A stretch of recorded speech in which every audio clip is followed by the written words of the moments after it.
Welcome to the Just Nuke It podcast. Oh, yeah. This week, Yeah. we're launching an apocalyptic probe into Right into it. two wildly different flash fiction stories that throw ordinary people. Yep. Yeah. And even magical bicycles Oh, wow. into some extraordinary It's extraordinary. end-of-the-world scenarios. Get ready for action, suspense, and maybe even a little bit of hope amidst all the chaos. Absolutely. It's amazing how it is. these short narratives can just immediately Draw you thrust you right in. into these existential threats. Right. With characters you instantly connect with. Yeah. Even when they're facing utterly bizarre circumstances. You know, it really makes you think about really makes you think. what matters when everything falls apart. When everything just goes. Absolutely. Yeah. Our first apocalyptic probe is titled The Pedal Pushers. The Pedal Pushers? All right. And this one drops you right into a Yeah. truly unique end of days scenario. Unique how so?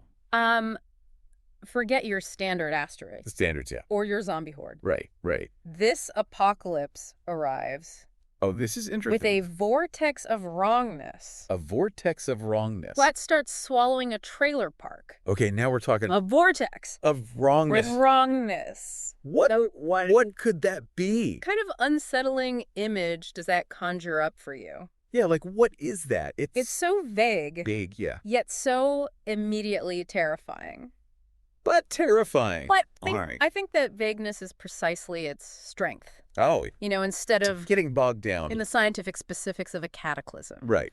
All that boring stuff. The story immediately focuses on that emotional and visceral impact. Oh, I like that.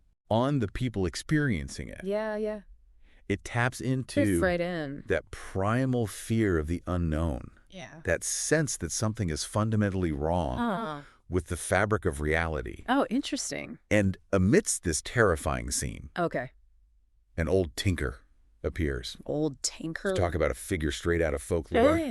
Yeah. With a crate of gifts. Gifts. Okay. Gleaming children's bicycle. Icicles. Interesting. Imbued with magic. Magic. What's the first thing that comes to mind? Okay, when you hear that, what do you think? When you hear that? Wow! The sheer unexpectedness of it. Right. It's just striking. That innocence and simplicity of a child's bicycle suddenly imbued with this extraordinary power. This extraordinary power. Creates such a powerful juxtaposition against the backdrop of utter chaos. Against the backdrop of total chaos. It almost suggests that the solutions to these unimaginable problems might come from the most unexpected.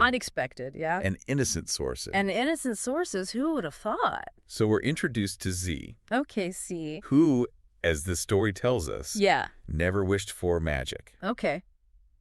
She's our reluctant protagonist. Reluctant. They like that. Handed a bike with, get this, hot pink tassels. Hot pink tassels. The taker's cryptic words. Cryptic words. Hint at salvation. Salvation. As the world quite literally cracks open around them. Oh, my goodness. Here's where it gets really interesting. Okay. Z hops on that. She hops on. Pink tasseled ride. And it surges forward. Just forward. With this mysterious humming energy. Mysterious. Leaving the chaos behind. Wow. What do you make of this sudden, what is that? almost whimsical escape route? Whimsical, okay. Well, it's compelling because okay. there's this immediate sense of agency. Grand C. Yeah. In the face of overwhelming destruction, she's given not just a means of escape, but a seemingly purposeful one. Oh, that's interesting. The hot pink tassels. Oh, those tassels. Far from being frivolous, become a symbol of this bizarre hope. Amidst all the despair. Okay. It makes you wonder if the story is suggesting that Suggesting what? even in the darkest times, there might be a touch of the absurd guiding us. A touch of the absurd. She's not alone for long. Okay. Soon, other children join her, All right.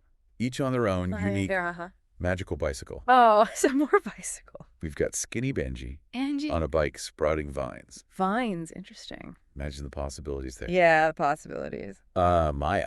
Okay, Maya. With her backpack and a bike wreathed. A bike reefed. in flickering runes. Runes, whoa. Offering a sense of mystical protection. Protection. And little Toby. Toby. On a trike that leaves these glowing trails of light. Trails of light. I mean, that's just pure imagination fuel, right? Imagination, yeah. Together, this unlikely group forms what's called the Forgotten Fleet. The Forgotten Fleet. What does this diverse group of magically equipped kids what about them? Suggest to you? Well, the visual imagery is incredibly vivid. It is. And each bike seems to offer a different kind of defense or ability suited to navigating this broken world. Right. It's like a fellowship. It is. Each member with a specific, almost archetypal role to play. And the name Forgotten Fleet is quite poignant. Yeah. It speaks to the vulnerability. Okay. And perhaps the overlooked potential of children. Interesting. Suggesting that in the grand scale of apocalypse, their unique perspective, and even their innocence, might hold a key to survival that adults have missed. Yeah. Adding another layer of intrigue. Okay, what's this? A map appears. Map. On Z's skin. On her skin. Visible only to the children. Okay. It pulses urgently towards the vortex, suggesting that the only way out lies through the danger. It's a classic. Yeah, it is. Hero's journey trope. It is a classic. But with this wonderfully bizarre the twist of a literal map appearing. Right on the skin. On the protagonist. Yeah. What narrative purpose do you think this serves? Well, the internal map provides an immediate sense of direction and purpose in a world that has become utterly chaotic and directionless. The world is just broken. Yeah. The fact that it's visible only to the children reinforces their unique role. Right. And sets them apart as the ones who might hold the key. To navigating this crisis. Interesting. It also raises questions about destiny. It does. And whether they are being guided by some unseen force. Ooh, unseen force. Their journey is described as a perilous fever dream. Fever dream, okay. And I can only imagine. Yeah. The bizarre and terrifying sights. Oh, the sights. The story throws some truly nightmarish imagery. Nightmarish, okay. At us. Like what? Buildings weeping. Acid tears. Trees with grasping talons. And monsters born of nightmare. Oh, my goodness. We see how each child's magical bike So that bike provides unique defenses in this bizarre landscape. So they actually help. Benji's ensnaring vines. Oh, the vines. Seem perfect for dealing with those grasping talons. Okay. Maya's protective runes offer a more defensive strategy against, say, acid tears. And Z's powerful tassel-adorned ride. Those tassels. Seems built for speed. And maybe some kind of magical force field. A force field. Cool. What does this reliance on? Unique, almost personalized magic. Tell you about the nature of this apocalypse. Well, it suggests a very personalized and perhaps even symbolic interesting. in nature to the threats they face. It's not a uniform, no. Overwhelming force, but rather a series of bizarre and specific dangers. That require equally unique and tailored responses. This could be a reflection. Of our own anxiety. About the multifaceted and unpredictable nature of modern threats. Modern threats, like today. They're not always what we expect. Yeah. They're not. Yeah. It's not all fantastical heroism, though. Oh, no. Tragedy strikes as Benji's vines. The vines. In a dark twist, turn against him. Oh. It's a really poignant moment. Sad. But what struck me is how the urgency of the apocalypse allows no time. No time for what? For traditional mourning. Oh, right. Only the relentless pull. The pull. Of the map. Of that map. What does that say? What do you think that says? about the priorities, yeah. and the emotional toll right. of survival in such extreme circumstances. It's a brutal, yeah. but perhaps very realistic portrayal of survival in the face of overwhelming catastrophe. Yeah. The luxury of extended grief is often lost.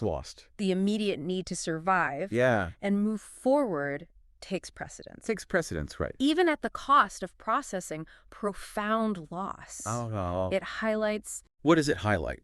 The dehumanizing aspects of such extreme situations where the focus shifts purely to existence. Just to existing, yeah. Eventually, the children reach the vortex. They reach the vortex, finally. Described in incredibly vivid terms. As a bleeding wound in the sky. A bleeding wound in the sky. With a shadowy terror lurking. Oh, a shadowy terror. At its center. Despite little Toby's understandable fear. Yeah, understandable. Z really steps up. Rallying the group. And forging a desperate bond. Born from their shared ordeal. In moments like these, what do you think it is that allows what is it? some individuals to rise to the occasion and become leaders? Well, often it's the shared experience of trauma. The trauma. And the recognition of a common threat that can forge these powerful bonds. And bring out unexpected leadership qualities. Unexpected. Z, perhaps initially reluctant, is forced into this role by the circumstances and the need to protect the others. It speaks to what? The innate human capacity for resilience. And the ability to find strength in unity. Even in the face of unimaginable terror. Then comes the climax. Here we go. They charge headfirst into the vortex. They charge in. On their magical bikes. On those bikes. A squadron of mismatched kids. Mismatched. I like that. Armed with nothing but what? Courage. Friendship. And I love this phrase. What is it? Righteous fury. Oh, I like that. It's such a wonderfully what? Defiant image. What's the emotional impact? Of seeing these children. Kids. Not soldiers or superheroes. Not as the last hope. Oh, wow. It taps into that very human desire to root for the underdog. Oh, yeah. The underdog. These are the most vulnerable members of society, yet they are the ones stepping up. Stepping up to what? To face the ultimate threat. It's such a powerful symbol of hope. Emerging from unexpected places. And suggests. What does it suggest? That even the smallest among us can possess incredible what? Courage. Sure. Determination. And here's where the story takes a surprising turn. Oh. The world collapses into oblivion. As you do. Followed by an unexpected silence. And birdsong. Birds are singing. Talk about it. A jarring tonal shift. Z's back. Maya too. And Toby find themselves back. Back where? In an ordinary world. Back to normal. Their magical bikes. Those bikes? Now just battered versions. That's battered. Of their former glory. Their former glory is gone. What do you make? Of this sudden return to normalcy? Back to normal. Is it a relief? Or does it leave you with more questions? The abruptness. Of the return to normalcy. Back to normal. Is definitely unsettling. Forces you to question. What do we question? The reality. Of what they experienced. What they went through, The bird song is a powerful symbol of life continuing. Life goes on. But the battered bikes. The bikes. And the children's lingering memories. Suggests that their journey was far from a dream. Right? It creates this fascinating ambiguity. Okay. Did they actually stop the apocalypse? Did they stop it? Or were they merely transported out of it? We're left to consider. Okay, we're left thinking. That ambiguous ending. Were their actions Successful? Were they successful? In stopping the apocalypse? Yeah. Or did they simply escape it? Or escape. The lingering taste of magic. Taste of magic, okay. And shadows flickering at the edge of their vision. Shadows flickering. Oh, wow. Strongly hint that. They hint that. Their experience was real. It was real, right? And has left. Has left what? A lasting impact. A lasting impact. It's not a neat, tied-up resolution. Tied up, no. Which I think is quite effective. Yeah. Why do you think? Yeah, why do you think? The author chose to end it this way. Well, an ambiguous ending like this often invites the reader to continue thinking about the story. Thinking about the story, right? Long after they've finished it. Long after it's over. It avoids providing easy answers. Doesn't give us the answers. And instead focuses on... It focuses on... the lasting psychological impact of the events on characters. On the characters, yeah.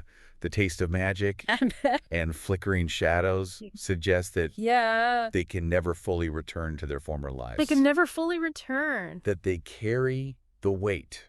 The weight of what? Of their experience. Experience, yeah. And perhaps the knowledge of what's possible. What's possible? The story concludes. It concludes. How? With the intriguing possibility. Possibility of what? Of another old tinker. Another tinker. Offering salvation. Salvation, okay. In a battered world. Battered world. What does you think? This final image leave you contemplating. Well, it suggests. It suggests. A cyclical nature. Okay, cyclical. To these kinds of crises. These crises, And the potential for unexpected saviors. Saviors. To emerge again. To emerge again? Wow. It's a note of... Like a kind of note. Cautious optimism. Optimism. Implying that... Implying what? Even after complete devastation. Complete devastation. A possibility of hope. Hope, yeah. However strange or unconventional. Strange, unconventional. Might always exist. Might always exist. Okay. Shifting gears entirely. New gears, right. Our second apocalyptic probe. Right. The Lost Scrolls of the Vatican. The Lost Scrolls of the Vatican. Presents a drastically different kind of end. Different how? Forget the sudden vortex. No vortex this time. This is a... Yeah, this is a slow creeping rot. Creeping rot. Of failing crops. Uh-oh, the crops. Rising tides. Tides rising. And resource wars. Resource wars, okay. And much more... Much more what? Grounded. Grounded, yeah. And perhaps worryingly... Plausible scenario. That's very plausible. What kind of... Yeah, what kind? Anxieties. Anxieties. Do you think this kind of apocalypse taps into? Taps into, Yes. Well, this... Yeah. More gradual decline. Gradual decline. Resonates with many of... Many of what? Our contemporary anxieties. Yeah, like what? About climate change. Climate change, yeah. Environmental degradation. Of course, yeah. And global instability. Global instability, right. Yeah, it's a scenario that feels... less fantastical. Less fantastical. And more like a... Like a what? Potential extrapolation? Extrapolation. Of current trends. Current trend. Which makes it... perhaps even more unsettling. Unsettling, yeah. In a different way. Different way.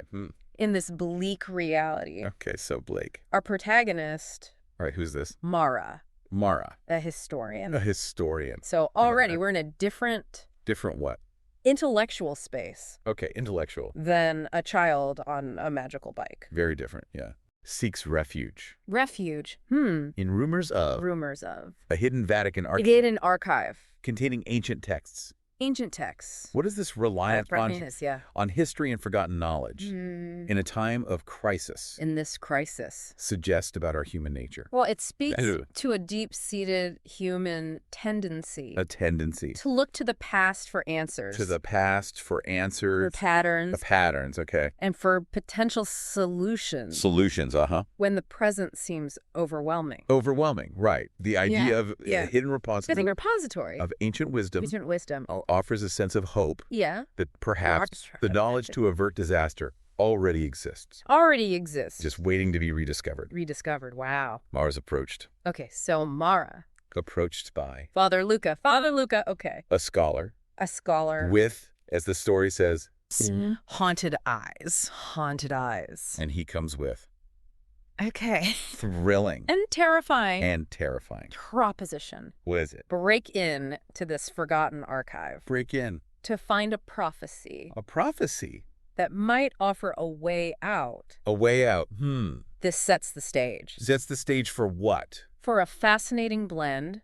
Blend of what? Of historical intrigue. Historical intrigue, okay. And a technological race against time. Oh, a race against time. What kind of dynamic do you think this unlikely partnership? Unlikely partnership, yeah. Between a historian and a haunted priest. Yeah. What about them? They create. Well, it creates. Maybe it's what? A compelling tension. Okay, tension. Between the secular and the sacred. Secular and sacred. Between historical inquiry and religious belief. Belief?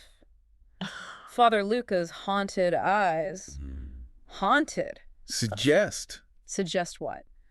A deep understanding of the stakes involved. Oh, the stakes. Perhaps. A burden of knowledge. Okay, a burden. Or a fear. A fear. Of what they might find. What they might find, right. Their collaboration highlights the idea. Highlights the idea.